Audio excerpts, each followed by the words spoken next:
Throughout the Pale Heart are scattered visions of the Traveler. In yesterday's video, we went through all of these and brand new lore entries that detail the Traveler's beliefs and thoughts. More information on what it exactly is and how it thinks. If you'd like to see that, click the top right of the link down below. But today we have all the dialogue from the Traveler's visions. Enjoy these stories.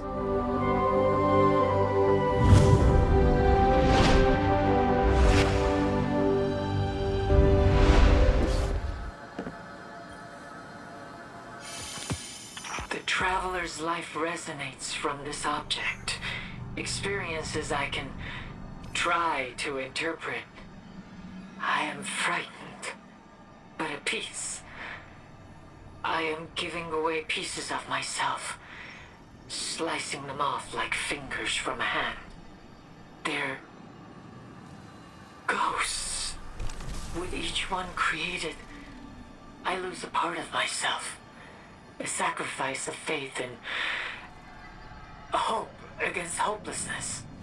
They are like stars in the night sky, constellations of my martyrdom, traveling until they begin to go out, one by one, and with each one's passing, a part of me returns.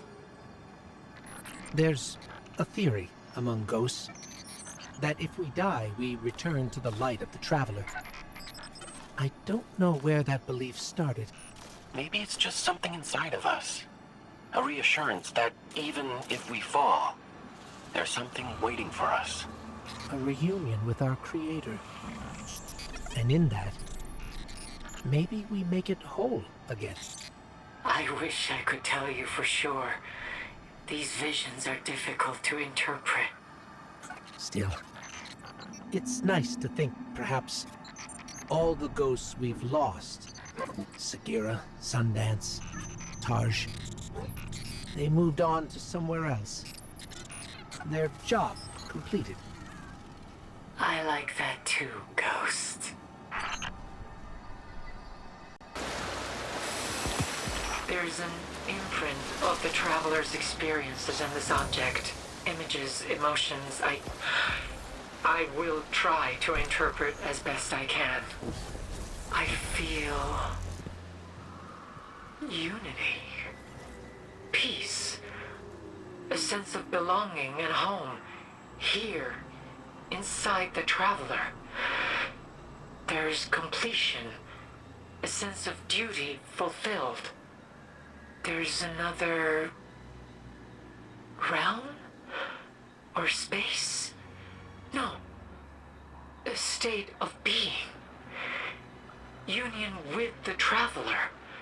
Light returned and now memory as well. An eternity within the Traveler, with all guardians who experience their final deaths. An afterlife. That's all I could make out. Cade spoke of his experiences after death as peaceful, and as if he wasn't alone. Perhaps there's truth to this, that there can be something at the end. For Guardians, I don't know if I want the Traveler's Heaven. If the people I hope to find won't be there waiting for me. We cannot be sure of anything. These visions are difficult to parse. Do not give up hope yet, Commander. Echoes of the Traveler's experiences vibrate within this object. I can feel them, convey as much as I can to you. This experience is chaotic, changing, mutable. Matter and consciousness mingling. Dreams and memories given shape and form. There's something churning, boiling in the Traveler's blood. Transformation, light and dark, harmony. All that which is immaterial is material. That which could be is. Not born from a wish, but born from unconscious thought. The Traveler has been changed. Changed in ways we cannot undo. Not corrupted, not wounded, but transformed. And that change is still taking shape. It's happening right now. Collisions of light and dark have always birthed new, previously unimaginable possibilities. We awoken were born of such a collision during the collapse. Time and space itself were rent apart in our birth. But to happen here, to happen to the Traveler, what will the aftermath of such a transformation be? What will be born of the union of light and dark? A new era rises in this shadow of uncertainty.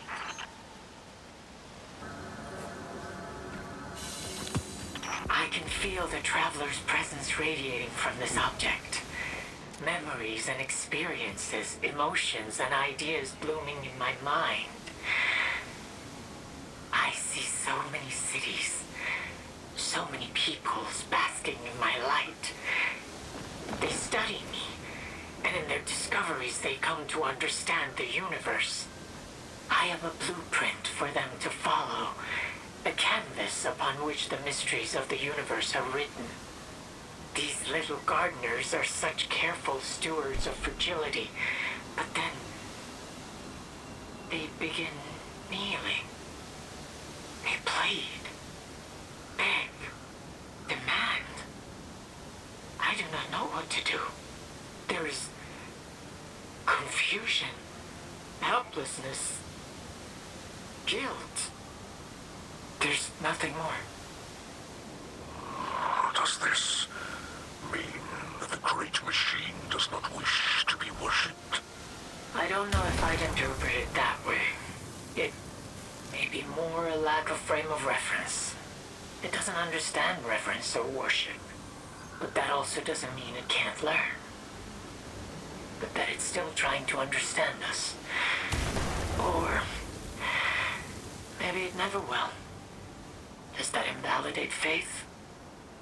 I do not know. It provides a question. And I suppose it is on me to ponder the answer. For the truest answers lie within ourselves.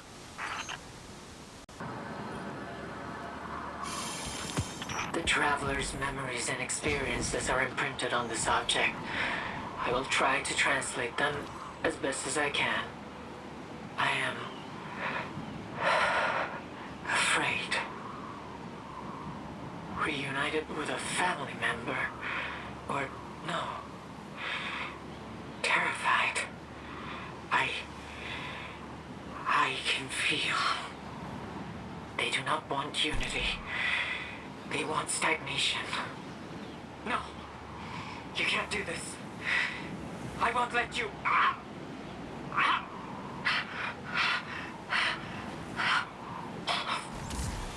It spreads through me. Dark fingers. Memories. Remembrance of... What is this feeling? I do not want it. I shed the infection, and it drops to the world below. Storms rage in my cast-off flesh. Storms of recollection. I must stop this. I'm sorry. There is no need to apologize for speaking miracles into being. Your gift is just that. Are you well? I'll be fine. Thank you, Your Majesty. Those last few experiences, the shed infection and the storms, it reminds me of the shard of the Traveler that looms over the EDZ. I thought as much myself. Perhaps this memory was of the collapse, or a fusion of several similar memories.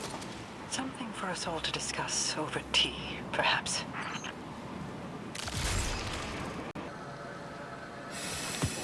The Traveler's experiences are imprinted on this object. I can feel them, feel its emotions, see what it saw. I will try to interpret confusion, frustration, pain. Many needing voices cry out for answers, but there are none to give. They project their own aspirations onto the traveler, but it is not what they think it is. It does not have the answers they seek. It does not remember. Memory is heavy now. It feels like dense metal, a weight around one's neck. Nothing but dread and poisonous doubt remains.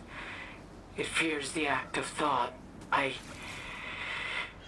can't make out anymore. Not a god. Not even silent.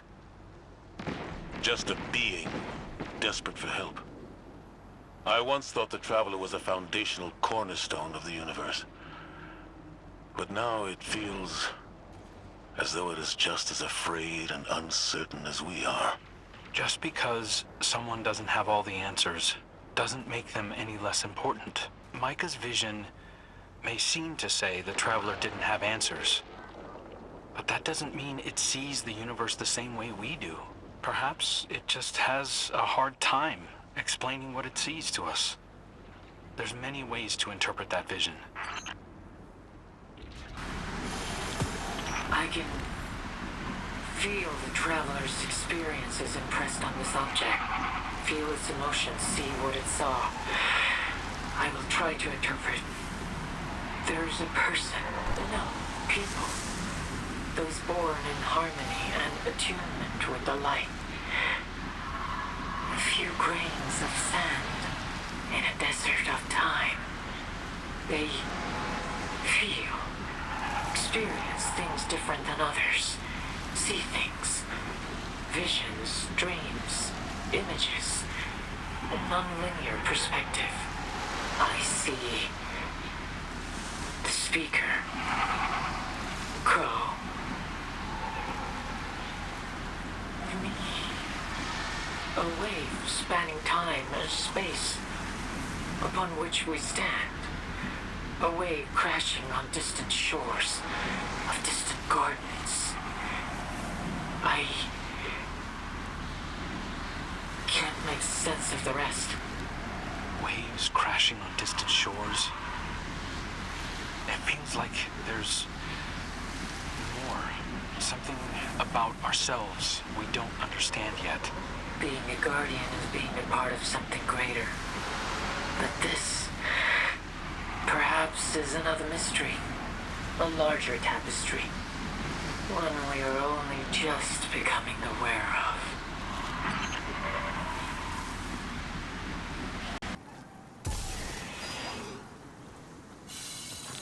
I feel impressions of the Traveler's experiences in this object. I can see them. I will try to interpret as best as I can. This impression is jumbled, faded, ancient. I see stars, a haze of cosmic energy, carnelian and jade whirling into infinity. Fear. Hope. Then, an abrupt severance, something lost or someone. It isn't clear. Dust clings to the air like motes of starlight, glittering. A new distinction between what is and what was, but a tether remains indivisible. Light casting a shadow, and shadow defining the shape of light. Then... no, nothing. It's gone. I'm sorry. You did your best. Thank you for trying. Those colors. I feel like I've seen them somewhere before. In a half-remembered dream. This may be an ancient memory of the Traveler. Something from the dawn of time. Maybe so old as to have no significance.